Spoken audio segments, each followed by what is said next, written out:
porque estão aí sendo atacados por todos os lados e continuam fazendo o trabalho deles. Agora, no Brasil existe essa loucura.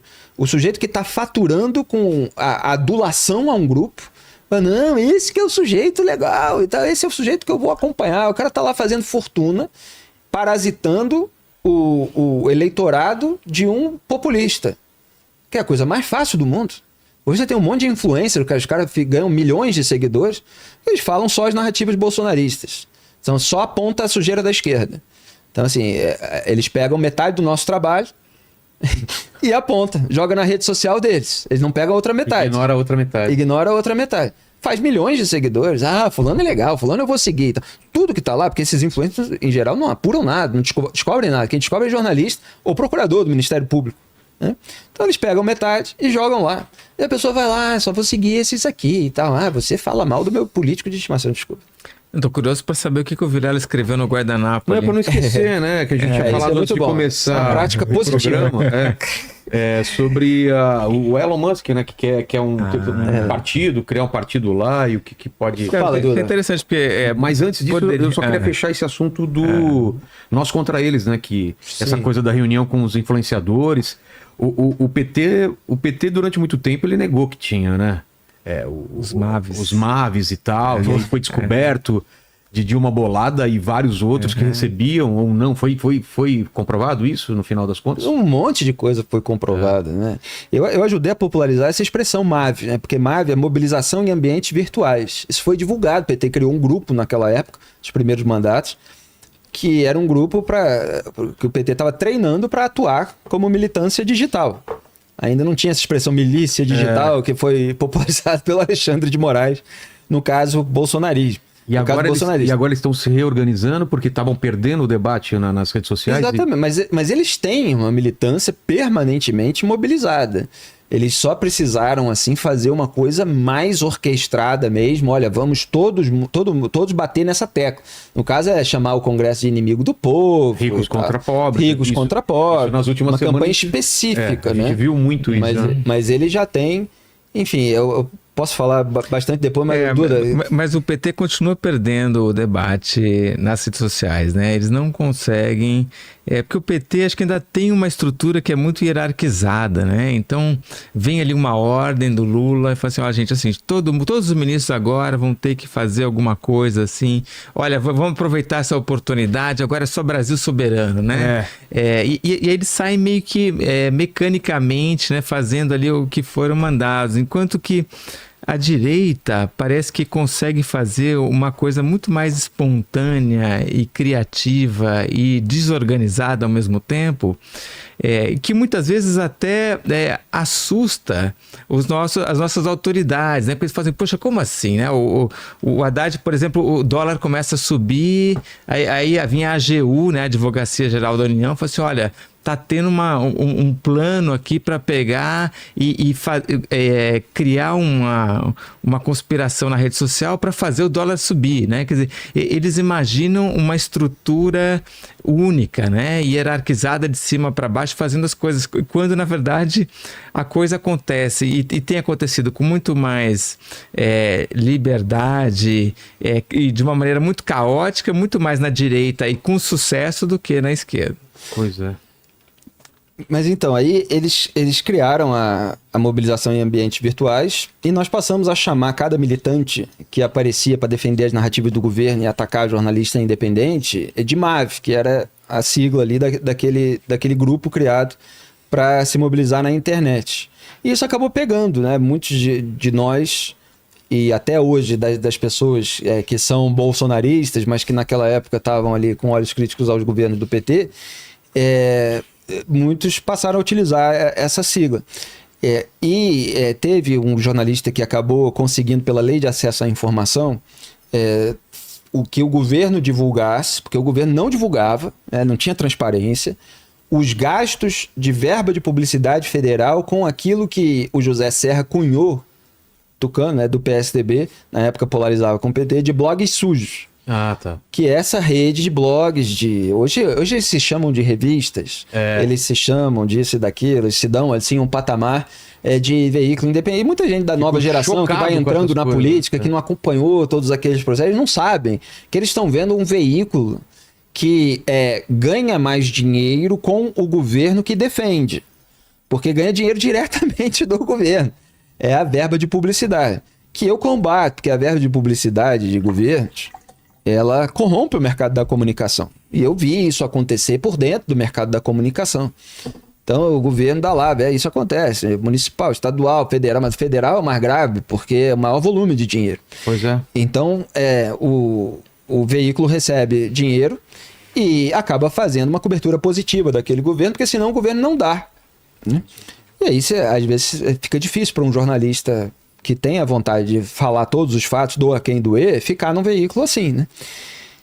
Então teve um jornalista que fez com que o governo divulgasse esses gastos, fez uma tabelinha ali, divulgou. Eu ajudei a repercutir naquela ocasião, e como eu já criticava vários daqueles blogs e tal, fiz matérias e tal, mostrando, olha, estava aqui mostrando que eles só repercutem as narrativas petistas, não é só isso, né? Eles ganham dinheiro do governo e tal, não sei o que. Um deles, inclusive, me processou naquela época. E é um famosinho aí que posa de independente em veículos de comunicação, como jornalista neutro, mas que foi assessor do Lula. Mas deixa isso para trás. Essa é uma informação que está lá talvez no Quem Somos, do blog original e tal, mas quando está com o microfone e tal, ninguém sabe, né? E que continua repercutindo até hoje as narrativas lulistas. E, claro, o Lula sempre dá entrevista para ele, porque o Lula só dá entrevista para aqueles, fora, eventualmente, no segundo turno, se ele precisar de alguém um pouquinho mais independente, ou numa situação de muita dificuldade, mas se não, ele dá só para claque. Então, um deles me processou, perdeu em primeira instância, recorreu para a segunda, perdeu por unanimidade na segunda, que foi a mesma coisa que aconteceu com os bolsonaristas que me processaram pela mesma coisa, né? Porque eu fiz matéria sobre a militância, como eu sempre faço, porque a máquina de propaganda do governo, ela tem que estar no radar do jornalista, porque ela que está influenciando o debate público com as narrativas de interesse daquele grupo político. Então, se você não mostrar como eles pensam, como eles agem, como eles se organizam, você não está mostrando o esquema de poder. Você não está mostrando como é que isso influencia o João, a Maria, da sociedade brasileira, que estão ali ligando a rede social e vendo os propagandistas. Quando eu fazia isso tudo a respeito do governo do PT, esses que hoje são bolsonaristas, imagina, não criticaram nunca, eles adoravam, faz mais, né? E eu fazia, e continuei, respondi processo judicial e tal. Quando eu fui fazer do lado do Bolsonaro, eles me atacam até hoje. E eles começam a fazer as associações mais pilantras possíveis, né? E vários no chat já devem ter feito aí, porque os ativistas estão mobilizados aí para atacar. Que a reportagem tal que o Felipe fez foi o que originou a censura e tal, não sei. São coisas assim que falseiam a cronologia dos fatos, que falseiam o próprio conteúdo das decisões judiciais. E o curioso é que muita gente lê um troço desse, que é uma síntese que não tem nenhum elemento substantivo, não tem um documento que ateste aquilo e que mostre, né, que o jornalista jamais deveria ter publicado aquela informação verdadeira, porque isso prejudica o meu grupinho político, que é a coisa mais absurda. O jornalista tem que publicar. Se depois alguém vai utilizar essa informação de uma maneira indevida, se for indevido, o jornalista vai criticar. Então, nós criticamos o inquérito das fake news desde o começo.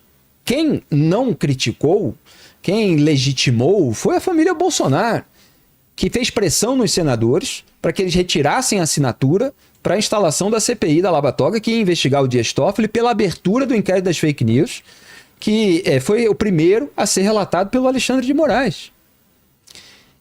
E que tinha a ver com Lava Jato e tal, não era por causa de ameaça bolsonarista. Isso virou um pretexto a posteriori, que depois eles disseram, se vocês quiserem saber todos os detalhes dessa história, que não dá para contar aqui, porque seria muito longo, procurem no Google, bota o antagonista, aí bota assim, 6 anos de inquérito das fake news, 2 pontos, conheça a sua verdadeira história.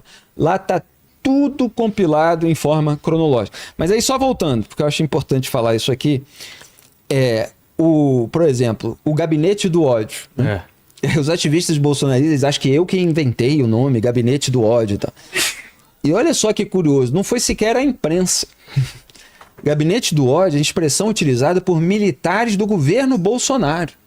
O Estadão foi o jornal que descobriu que os militares, que tinham, lembra aquela treta dos militares com a ala ideológica, que é essa ala mais da rede social, mais ligada aos filhos do presidente.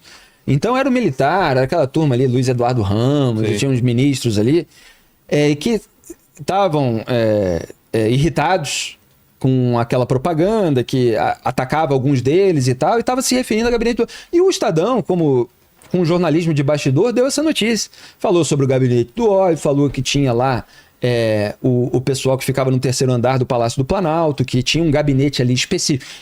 Tem vários outros utilizados pela propaganda.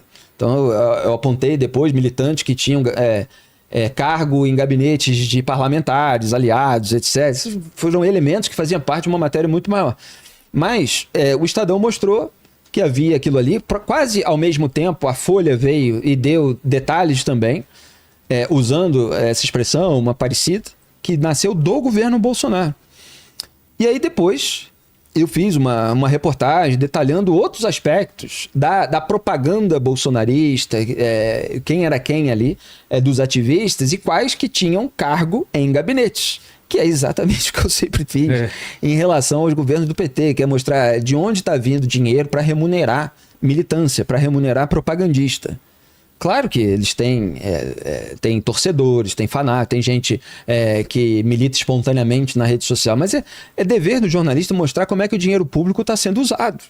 Então a gente tem que fazer isso em todos os governos. Agora, o sujeito não consegue ter, o sujeito que entra na bolha, só para concluir, ele não consegue ter essa visão independente de que realmente um jornalismo, ele deveria sempre fazer isso.